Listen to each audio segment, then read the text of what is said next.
Hello guys, কেমন আছো তোমরা? আশা করি সবাই খুব ভালো আছো। আর কিছুদিন ভিডিও একদম বানানো হয়নি। আর আমার শরীরটা একদম বিগড়ে ছিল। তারপরও বাড়ির কাজবাজ করছিলাম। দেখতে পাচ্ছ এখানে রান্নাঘর বানানো হচ্ছে। আর এটা আজকের মধ্যে হয়তো কমপ্লিট হবে। তো আমি আজকে ভিডিও বানিয়ে দেখাতে পারবো রান্নাঘর বানানো। তো যাই হোক, কিছুদিন এখানে ছিলাম। এই 15 থেকে 15-16 দিন এখানে ছিলাম। এখানেই কাটিয়েছি। আর বেশি কিছু করতে পারিনি, ওই জন্য ভিডিও বানাইনি। আর বুঝতে পারছি এরকম জায়গায় কি এমন ভিডিও বানাবো। এখানে একটা গর্ত কাটা হয়েছে, মানে গর্ত কাটা হচ্ছে। এটা এখান দিয়ে অতটা কাটা হবে, দেখা যাচ্ছে। তো একটা ছোট করে পুকুরের মতো কাটবো, ওটা আস্তে আস্তে কাটা হচ্ছে। আর এইদিকে দেখতে পাচ্ছ, আর সাপ, এখানে সাপের ভয় অতিরিক্ত, ওই জন্য একটু দেখে পাড়া দিতে হবে।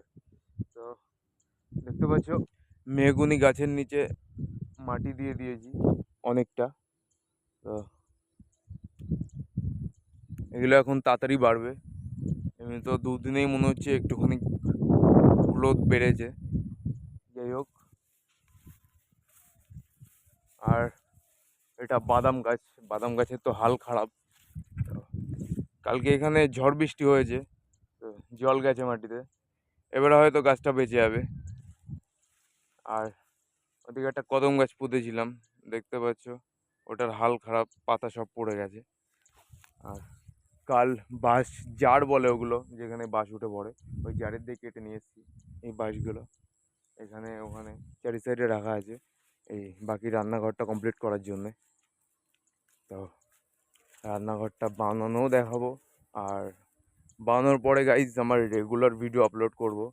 আমি এগুলো বানানোর চক্করে আরও দৌড়াদৌড়ি করতে হচ্ছে আমার অন্য অন্য কারণের জন্য।